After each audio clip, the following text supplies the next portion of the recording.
the siege on our only industry. Gbogbo ọmọ káàárọ̀ oòjíire ẹja lọ. A sovereign cry for the soul of Yoruba land. A sovereign cry for the soul of Yoruba land.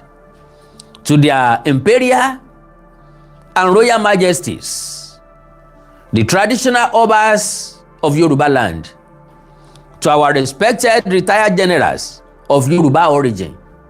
Ríta bá ní àwò dáadáa, ọ̀gbọ́n káàárọ̀ oòjíire, nílé tí ológun orí ilẹ̀, tójú omi, tójú òfurufú, ni wọ́n pọ̀ bìbà tí wọ́n bẹ ńlẹ̀ tán ti fẹ̀yìntì. Ọgbọ́n ẹ̀kọ́ tí wọ́n bá fẹ̀yìntì kò ṣeé fi ọwọ́ rọ́dà sẹ́yìn. Iná yìí ń kú, kí ló fà á? Now, to the executive governors of the southwest states, the excellencies, your majesties, and distinguished leaders, I write this letter with a heavy heart, burdened by a dark cloud that is quickly gathering over our beloved homeland. We can no longer afford the luxury of diplomatic silence and political correct statements. So, kí ni tẹ́lẹ̀ yìí ó túmọ̀ sí? Ó ní pé bàbá ní adákẹ́, tààrẹ ní bá ní dákẹ́ ni. A catastrophic calamity is knocking on the doors of Yoruba land. Ẹ̀mbà díjú kò lè dítí. Ẹ̀mbà ló ń fọ́ lójú kò yẹ kó di létí. Bọ́ bá lò rí wọn bọ́n ṣe ń rọ́ wọlé Yorùbá, ọmọ gbọ́ lórí rédíò, nínú ìkéde, lórí tẹlifíṣàn, lọ́dọ̀ Olúwa báyìí, ó sì máa gbọ́ táwọn èèyàn ń sọ lẹ́gbẹ̀ẹ́ lé yín. Ó rí bí mọ̀ wípé ogun débodè là ń wí tẹ́lẹ̀, ogun wọnú ìlú wa ní báyìí. The recent terrifying incident in Ogbomoso, in Yoruba land, and if we do not act immediately, the future of our people will be permanently compromised, and that is 100% truth. The recent terrifying incident in Ogbomoso, where terrorists targeted and abducted children from a school, is not just another statistic in the national security crisis. It is a direct, deliberate declaration of war on the very foundation of who we are. Wọ́n ń bú yẹ, wọ́n ń bú bàbẹ́. Ọlọ́jọ́ kú rẹ̀ ò tí ì pé, ọjọ́ kú ẹ ti pé, ọ̀ ń yẹ ni. Ẹnikẹ́ni tó fọ́ gún màmá rẹ̀ lójú rẹ̀. Ó sì lẹ́ni ọ̀hún ò pèjà. Ó ń pèjà ìwọ lọ ń sá fúnjà. Ẹnikẹ́ni tó bá wó èèyàn lọ́kàn sùn, tó sì kí ọmọ èèyàn mọ́lẹ̀ tó gbé wọnú igbó lọ. Bọ́jà adìẹ gan pakuru, tá a sì wá ń wò bí sùndọ̀bẹ, tá ń wò dọ̀ bí orí ẹran, tá ń wò bí ẹ̀kọ́ méjì tí wọ́n ń jẹ̀kan lọ́wọ́ tí kejì ò lè fẹsẹ̀ fẹ́. All right, of declaration of war on the very foundation of who we are, the threat to our intimate industry education. Àbí every ọmọ Yorùbá ló fẹ́ rán mọ́ ẹ̀ nílé ẹ̀kọ́ kọ́kẹ́kọ̀ọ́ kó òun ó lè fi yangàn lọ́la. Wọ́n fẹ́ kọ́ ọmọ wọn ó di lọ́yà, kọ́ ọmọ wọn ó di medical kó di surgeon, kọ́ ọmọ wọn ó di broadcaster kó di journalist, kọ́ ọmọ wọn ó di nurse kó di doctor, kó di engineer àti bẹ́ẹ̀ bẹ́ẹ̀ lọ. So every region has its economic backbone. For some, it is oil. For others, agriculture or commerce. But for the Yoruba people, our greatest, most cherished industry has always been education. Education, ó ti forí sánpọ̀ already. Wọ́n bá ralẹ̀ tá a tún gbájọ, wọ́n tún dún kòkò mọ́ wa. wọ́n ń fi iléèwé dẹ́rù bà wá, wọ́n fẹ́ jẹ́ ká lọ iléèwé mọ́, wọ́n fẹ́ jẹ́ káwọn ọmọ wọ́n lọ mọ́. Láti ṣe léṣe, education is the legacy our ancestors gave us to compete on the global stage. It is our equalizer, our pride, and our currency. By bringing the blueprint of school abductions into Yoruba land, these terrorists are not just kidnapping individuals, they are assassinating our future. Bẹ́ẹ̀ bá gbàgbé, mo sọ bóyá náà wípé ọ̀pọ̀lọpọ̀ akẹ́kọ̀ọ́ tí ń bẹ nílé ìwé lónìí, inú fu, àyàfu, ìbẹ̀rùbojo ni wọ́n fi wà nínú kíláàsì. Bí wọ́n rí màálù lásán, wọ́n ti sáré gbọ̀nà bìkan jáde.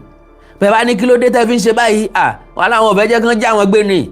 Màmá àwọn ti sọ pé báwọn bá ti rí màálù káwọn fẹsẹ̀ fẹ́, àwọn Fúlàní tí ń jìyàn gbé nù. So they want to induce fear, I said it, to make parents too terrified to send their children to school. 100%. Wọ́n fẹ́ jẹ́ kí bẹ̀rù bojo mú wa. Kó jẹ́ pé àti múra léèwé fọ́mọ yóò kó payà bá wa láàárọ̀. Tá fi máa wo pé wo bọ́mọ ọba kàwé yóò ṣoríire jàre. Wo bóyá kó jókòó lónìí bí ọba ti wo ọlọ́mọ lọ o. Wọ́n fẹ́ mọ sọ tí ọ̀dà lẹ́yìn ìgbà tó bá lọ tán o. Now, they went to paralyze our communities.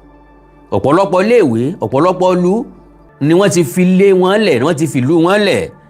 A society without education is a society destined for poverty, ignorance, and ultimate subjugation. They are targeting our softest underbelly. If our schools become hunting grounds, our unique economic and cultural edge is dead. A call to our 3 pillars of leadership. Who are the 3 pillars of Yoruba leadership?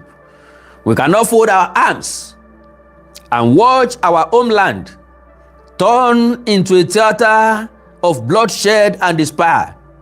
This crisis demands a unified, ferocious response from the 3 pillars of our leadership. 1, to our executive governors, total coordination. We appreciate the establishment of Amotekun, but the current threat has outgrown routine patrols. You must treat this Ogbomoso incident as a regional emergency. I do tell people, Amotekun tí wọ́n gbé kalẹ̀ sà, Amotekun tí wọ́n fún wa mọ̀, kì í ṣerú Amotekun tá a pòǹgbẹ fún nígbà tí wọ́n fẹ́ ṣàmọ̀tẹ́kùn. Gbẹ bá kúrò níbàdàn tẹ́ bá ń lọ Ọ̀yọ́, ẹ rí patrol van àwọn Àmọ̀tẹ́kùn, wọ́n páàkì ẹ̀ kalẹ̀, wọ́n jókòó sábẹ́ igi, ẹ rí wọn bí ọ̀nà 4, bí ọ̀nà 5, bí ọ̀nà 6. Mr. Tunde Okoli, I cite you sir, bí ọ̀nà 5, bí ọ̀nà 6 láti Ìbàdàn títí dọ́yọ́. Irú Àmọ̀tẹ́kùn tá à ń fẹ́ kọ́ nìyẹn. Àmọ̀tẹ́kùn tiwa tí yóò wọ aṣọ Àmọ̀tẹ́kùn wọnú igbó lọ tó ń gan ọjọ́ ẹkùn fáwọn tí ń jí wa lọ́mọ gbé, l'Àmọ̀tẹ́kùn tá ń pòǹgbẹ́ fún. Ni mo fi ń béèrè wípé state police or no state police, ṣó ló máa solve problem wa, ló máa solve insecurity problem ní southwest? Hell no. Ẹ kọ́lẹ̀ kẹ́ẹ̀kọ́ orúkọ mi sí kí wọ́n dá state police kalẹ̀ lọ́la kò stop ìjínigbé. Collective effort wa ló máa stop ẹ̀, fúnra lára wa la máa stop ẹ̀. Okay, you must treat this Ogbomoso incident as a regional emergency. We need aggressive intelligence sharing, fortify school security protocols, and immediate tactical deployments around vulnerable borders, towns, and educational institutions. I said it. Bọ́n bá orílẹ̀-èdè sí regional, ó yẹ kí ìran káàró òjìrì ká láǹfààní àti bójútó gbogbo ẹnu bodè wa káàkiri. Gbogbo ẹni tó bá nífẹ̀ẹ́ ṣiṣẹ́ ológun ńlẹ̀ káàró òjìrì ni mo ń sọ ń pa rẹ̀. Ó ní láti darapọ̀ mọ́ sọ́jà, mọ́ join ọlọ́pàá, rí darapọ̀ mọ́ fìjìláńtì, lè darapọ̀ mọ́ local hunter. Bó bá jẹ́ pé lóòótọ́ o fẹ́ ran ilẹ̀ rẹ ìran rẹ lọ́wọ́, bó bá lọ darapọ̀ mọ́ sọ́jà kákí lásán lọ bá lọ Sambisa wọn ó tì ọ lọ. ṣùgbọ́n bó bá darapọ̀ mọ́ local hunter pẹ̀lú ògo Ọlọ́run ẹ tó máa pẹran jẹ́nu ògbẹ́ ẹ máa sùn jálá ẹ máa kọrin arò tìdùnnú lẹ́ẹ̀ fi máa dẹ̀gbẹ́ àwọn ajínigbé káàkiri ẹ sì máa darí sínú ilé yín láti lọ fẹ̀dọ̀ lórí òróǹro. Now, we need aggressive intelligence sharing, fortified school security protocols, and immediate tactical deployments around vulnerable border towns and educational institutions. Political differences must be completely set aside to defend the Western region. Òṣèlú tí wọ́n ń ṣe nípínlẹ̀ Ọ̀yọ́ tàbí gómìnà tí ń bẹ nípínlẹ̀ Ọ̀yọ́ ọ̀tọ̀ ní pátì tó wà, gómìnà tí ń bẹ nípínlẹ̀ Ọ̀ṣun ọ̀tọ̀ ní pátì tó wà, tìpínlẹ̀ Oǹdó, ìpínlẹ̀ Èkìtì, ìpínlẹ̀ Ògùn àti ìpínlẹ̀ Èkó nìkan ló bára mu. Ṣé torí eléyìí a ní lè fi inú konú fikùn lukùn fìmọ̀ ṣọ̀kan ká kọ́kọ́ think Yorùbá first, ká think ilẹ̀ wa second, ká gbé ẹgbẹ́ òṣèlú tìṣẹ́gbẹ́ kan ká ra gẹ́gẹ́ bí ọmọ ìyá kan ọmọ bàbá kan as quickly as possible. Now 3, to our retired generals, deploy your expertise. Gbogbo general tọ́jọ́ ọmọ káàró òjíire, ọgbọ́n ń bẹ, ìmọ̀ ń bẹ, òye ń bẹ tá a fi jagun. Kẹ́ ẹ tó dépò general, akin ni yín, alágbára ni yín, akọni ni yín. Ọgbọ́n ọ̀hún ẹ má gbé lọ sọ́run. Àìjúbà fògùn sínú rọ̀run o.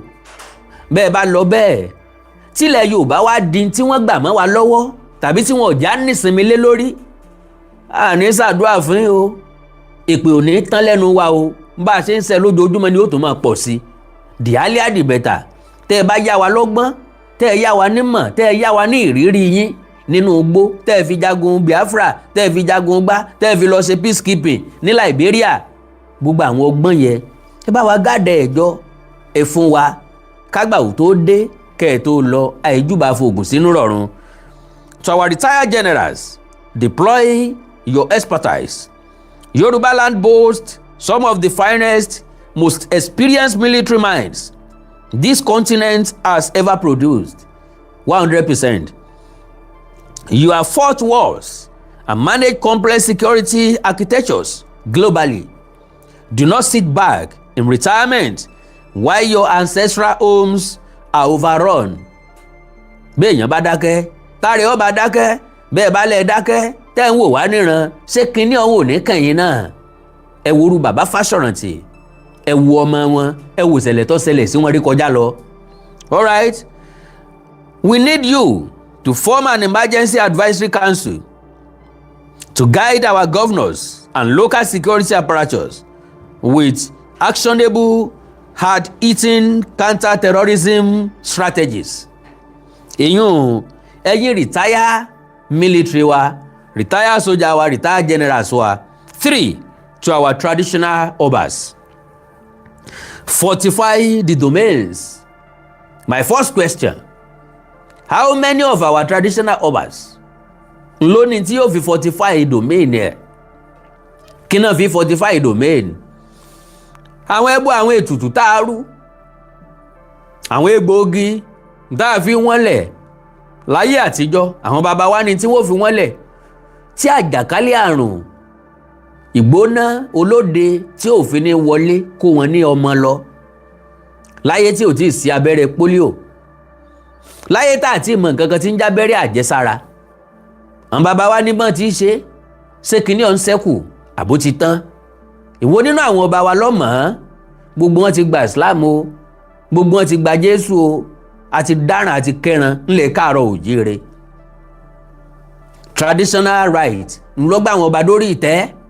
Jésù wọ́n ń pè lórí ẹ̀, ànábì wọ́n ń forí balẹ̀, wọ́n ń kírun ni lórí oyè wọn. Àti dáràn àti kẹran ńlẹ̀ káàárọ̀ òjíire. Mo sì ti sọ síwájú pé tó bá tásìkò kan a ní rí importance ọba jíjẹ mọ́, kò ní wùwá ká fi yàn jọba mọ́, torí a wò ó pé kí láǹfààní ọba tá à ń jẹ. A mọ́ làjú wọlé pátápátá, gbogbo ẹ̀ ó di àfihàyìntì eégún aláré fi sọ. Your Majesties, you are the custodians of our culture and our land. Wọn ò rí nǹkan kan custodian o. Ọ̀pọ̀lọpọ̀ ọba wa ni ò ní nǹkan kan tí wọ́n ń pè ní tìbílẹ̀ rárá. bájínigbé bá ṣe hé kábíyèsí ó ti domi sórí ìdúró. Ọlọ́run ràn wọ́n lọ́wọ́.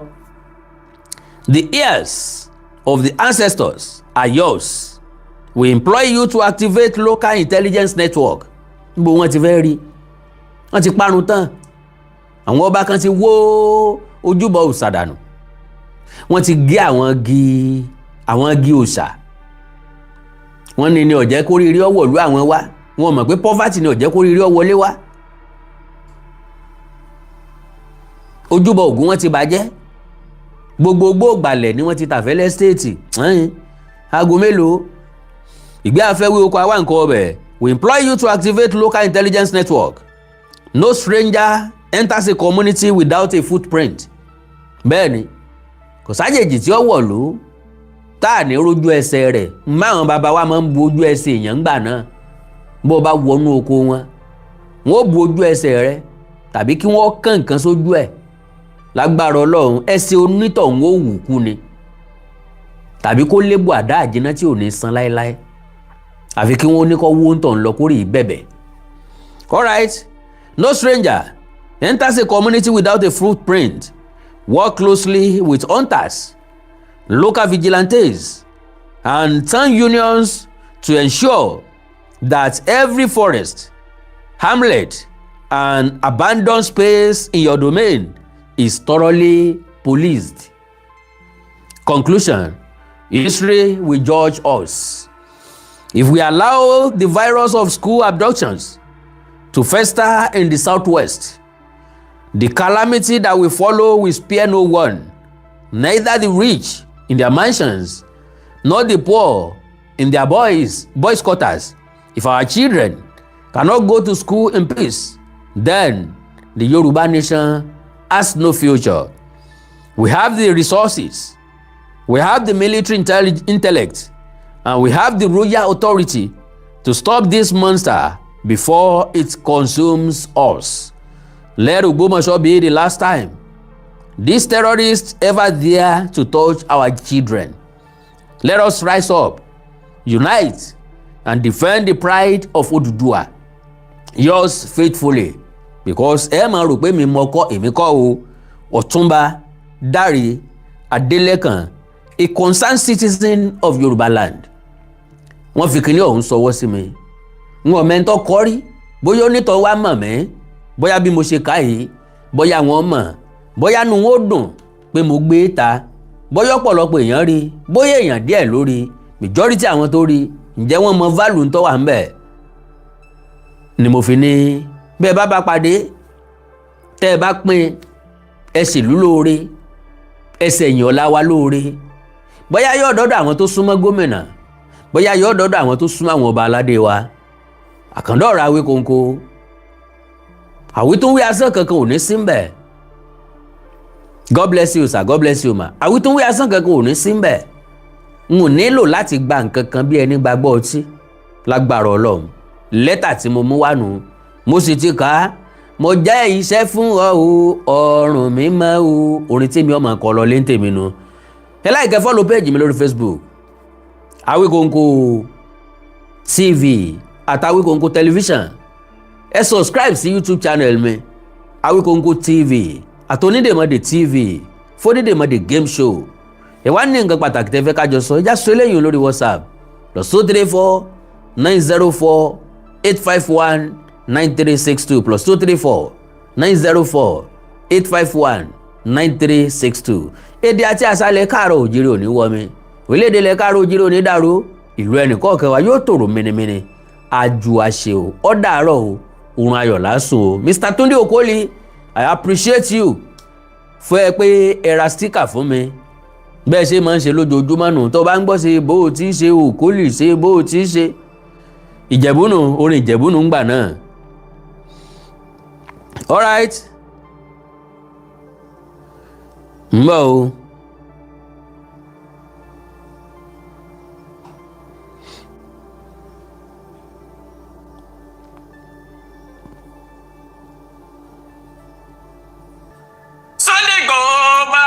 Come on, shut up.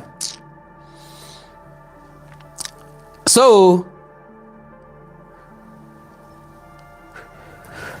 Now, oorun ayọ̀ lásùn o, àní tójú oorun dójú kú o.